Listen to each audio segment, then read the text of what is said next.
what I hope that somehow Nathaniel Hackett, the author of the worst offense in the NFL this year before he was fired by the Denver Broncos, I hope he really blew them away in the interview. Because if you think that hiring Hackett means getting Aaron Rodgers, can you not look at what Denver just did? They just made this mistake, hiring Hackett, thinking that Rodgers was going to come. The Jets can't be this blind and stupid, right? First of all, I don't know what you're talking about. I'm walking on the streets of New York today, and everyone is assuming Aaron Rodgers is their quarterback. I open my Twitter, all I see is a Photoshopped Aaron Rodgers in a Jets jersey. Yep. Maggie, if it's not about Aaron Rodgers, and I understand what happened in Denver, but if it's not about Aaron Rodgers, then what's going on here? Well, it's not going to be his sterling resume as an offensive play caller. He had one really good season, and that was with the Jacksonville Jaguars with Blake Bortles of all quarterbacks. They go to the AFC Championship game. They lose to the New England Patriots, who eventually lose to your Philadelphia Eagles that year.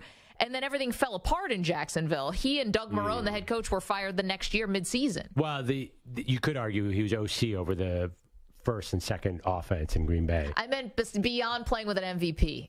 Well, yeah. Any offense he ran where he didn't have an MVP and a surefire first ballot Hall of Famer were not that great. Yeah, but look what happened with that surefire first ballot Hall of Famer the next season after Hackett left. Yeah, there is an argument to be made. And the other thing is, you can easily find a way. Devontae Adams on the. Yeah. Listen, I know. And you can also find a way to blame Russell Wilson for everything that happened in Denver. That's what. So. Yeah, it's so funny because you're right, you lead with coaching news. Nobody cares about coaching news, but this is Aaron Rodgers news. Yeah. And is it possible, Maggie, that there's so much momentum and so much public discourse about what this means for Aaron Rodgers going to the Jets? I heard there's rumors the Super Bowl lines are moving on the Jets. That no. The Jets and the Packers can see all this and say, you know what, this makes sense. Well, what? And by the way, Rodgers and the Broncos certainly flirted last year. There's no doubt about it. They may have. I mean, listen, what's it going to take to get the trade done? 2 first-rounders.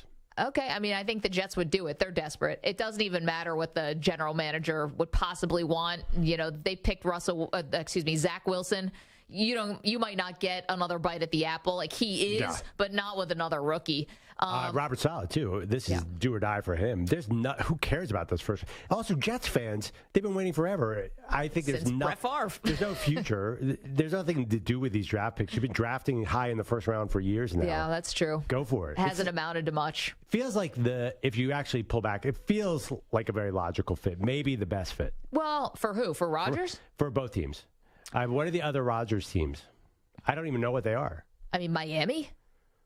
Ooh, you can get Aaron Rodgers out of Miami? Can you? I mean, I'd probably rather go to Miami if I were him. I mean, the Jets are a young, up-and-coming team, which is kind of interesting to pair them with a 39-year-old quarterback. But listen, I still think Rodgers has it. Jets obviously so here's the thing. You're going to go to the Jets now with this young receiving core. It was so difficult for the rookies. It took until about midseason, you would imagine, to kind of get comfortable with Rodgers. He's going to have to go to OTAs. He's going to have to do the rookie, or not rookies, but young guys. He's going to have to do summer workouts with them. It can't just be down in Peru taking ayahuasca until it's time to show up for training camp. Yeah, I understand if he really wants it to work. I understand all that, but still, here are the other odds. I see the Jets. If he leaves the Packers, the Jets, the Titans, the Colts, the Raiders, and the Patriots. They forgot about Raiders. Raiders are a big one, too. Right, but the Patriots have been in this Aaron Rodgers mix all along, which is bizarre. Remember, we did these odds before, and the Patriots were third. Peter King brought it up in his column on Monday. I do not understand that. I could see an argument. The Jets can make the best case here because they have a great defense. My question is, if you're Aaron Rodgers, you look at Tom Brady in 2020 going to the Bucs, and you say to yourself, what's the closest to that situation? I personally don't think that they're a sleeping giant like the Bucs. But there's certainly some positives, right? Definitely. I mean, you got Garrett Wilson on the offensive side. You got some nice weapons. Breece Hall will be healthy, presumably, as the running back. The Jets' offense was pretty dangerous with Hall. And with Wilson, Wilson was a 1,000-yard receiver in his rookie year with 3 different quarterbacks throwing to him. It was pretty impressive. And pretty dangerous? Were they really? I mean, they weren't a high-powered offense, but Hall ran the ball very, very well as a rookie. Yeah. And then you got the defensive side. It's probably going to be Sauce Gardner as the rookie of the year. Got a great defensive line, gets after it, gave my Buffalo Bills a couple scares. I mean, look at these other options. The Titans have no talent on the outside. The Colts are a disaster right now. The Raiders are the Raiders. That kind of makes sense, but you're in the AFC West. And then the Patriots have no talent. They have zero talent. They have one good tight end. What do the Raiders have? So I think the Patriots, yeah. I'm sorry, the Patriots. Right. The Patriots are totally empty cupboard. I don't know. I hate to say it. The Jets make sense. Are you getting Brett Favre flashbacks, though? I mean, a little bit, but I think Rodgers, yeah, probably. I mean, it feels like that. I don't think it's going to end like how it ended with Brett Favre, which was a complete crash and burn in New York where he gets disgraced because of the Jen Sturger thing. Is that why he left the Jets? Did he become a free agent? I don't even remember how he ended up in Minnesota. I believe it was another trade to Minnesota, if I'm remembering that correctly. But that was just ended up as a punchline now, with his time in New York, even though they actually won some games, but it ended up just being, like it was a terrible fit. So anyway, so now could it be Aaron Rodgers to New York? Oh boy. And now could Nathaniel it be? Is there Hackett. any chance it's not happening? That's what I want to know. Of course he's a New York Jet. Maggie, aren't you reading the internet? Yeah. I got my Google alerts on for Aaron Rodgers. I find it hard to... It's just the Denver Broncos duped themselves into this last year, where they thought Rodgers was going to come if they hired Nathaniel Hackett, and it didn't happen. So what's the plan? Say Rodgers does not go to the Jets. Now all of a sudden your plan B is what? He's developing Zach Wilson? No, that's where Hackett has besides Blake Bortles, who's not in the league anymore, he's got no history of developing young quarterbacks. How about Jordan Love? Did he develop Jordan Love? Well, no, I mean, he knows Jordan Love really well, and I think Jordan Love's an exciting possibility. Can you imagine if you strike out on Rodgers and you're like, all right, give me Love. Like, we couldn't get your starter, so let's get your backup. I don't know if that's going to fly. He's not really a backup, per se. I think Jordan Love, a lot of people are going to be interested in him. I don't know. That'd be interesting. We thought people were going to be interested in him last year, and nobody was. Yeah, it's a little different. He played pretty well when people got to see him this year. I don't know. I'm not worried. I love how everyone is so worried about Nathaniel Hackett because he was bad in Denver. What do we know? Coordinators that is so unpredictable how a coordinator is going to do at a certain job. We could barely figure out. Everyone, the media, there's nothing they get more wrong than when the head coaches get hired predicting who's going to do well. Yeah. There's no rhyme or reason. Doug Peterson got hired by the Eagles, and everyone ranked it as the worst hire of the season. He won the Super Bowl 2 years later. Coordinators, there's so much going on there. So I don't know. Yeah, but if you're not going to judge a coordinator when they're just responsible for the offense, and how did the offense do?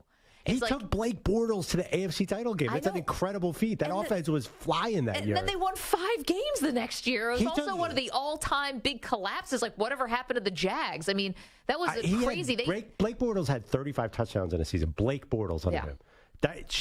How he didn't get a job the year after that because people didn't know how bad Bortles was. That's an incredible feat. And then Green Bay was gone the year after. Like it almost feels like, though, with that Jacksonville run, like it was the exception, not the rule. It was like a flash in the pan. They end up going, remember, to Pittsburgh, and they won this really, first of all, they beat my Bills in the wild card round. Bills scored 3 points. It took them 17 years to make the playoffs. They scored 3 points against the Jags. They win that crazy game in Pittsburgh, super high-scoring game, and then they go to New England and almost beat the Patriots, and then poof, we never heard from them again. So he wasn't even the head coach. I know, but that's not like... It just feels like what thing is not like the other here? It was mostly mediocre for Nathaniel Hackett until he got to Green Bay, and with Aaron Rodgers, it was mostly mediocre for him as an offensive coordinator, except for 1 year when they spike.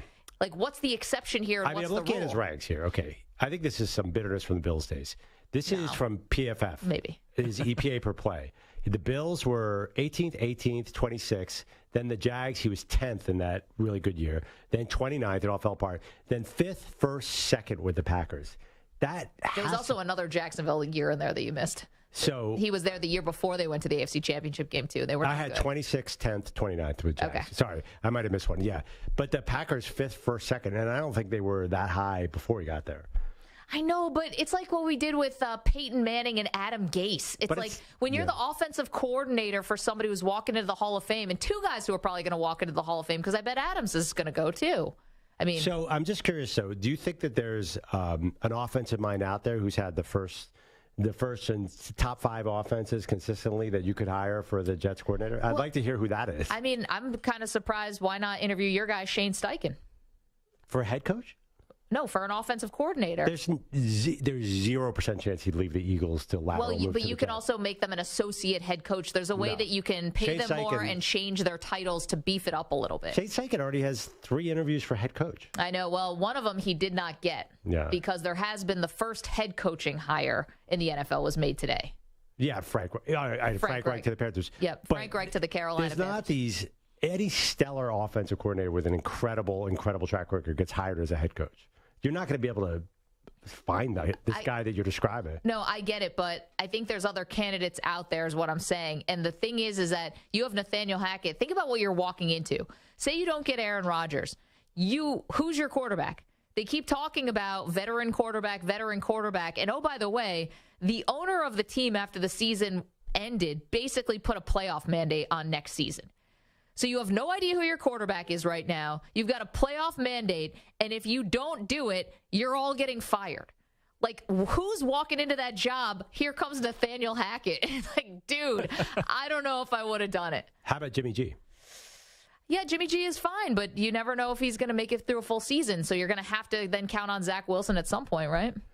Yeah, I don't know. I'm not sure who the other candidates were. Yeah, it's Carr, Jimmy G. Go at that level. But they have no connection with Hackett. I mean, listen, they can come in and learn, but there's no crossover there. That's probably good. I think Hackett's had a lot of success in the NFL compared to a lot of these guys. I know he was a terrible head coach. There's no arguing that. But, I mean, it's pretty impressive that he got Blake Bortles to the AFC title game. He should have been coach. How did he not get a job after that? I don't know. I mean, can we just pause for a second and we can just all remember Nathaniel Hackett, Broncos head coach, greatest hits. They're going to bring out the field goal unit, and Brandon McManus is going to try a 64-yard field goal. His career long is 61. There is no wind on a 66-degree night. A 64-yard field goal tried by Denver to take the lead. Ball put down. Right-footed kick is away, and it is no good wide left. And the sideline erupts for Seattle. Thank you to our friends at Westwood One for that one. We'll always have the 64-yarder. Definitely should have gone for it. We'll always have it, Nate. Oh, well, listen, the Jets keep things interesting. I know you don't think they're relevant, but they keep things interesting. I mean, they need Rodgers. That's true. I don't even know. Hackett, honestly, is probably the distant second most important person in this news story. Well, he definitely is. But think about where your leverage just went to also. What do you mean? If I'm the Green Bay Packers now, I'm sensing a little desperation from the Jets. So maybe I'm asking for 2 first-rounders, and maybe I'm asking for more.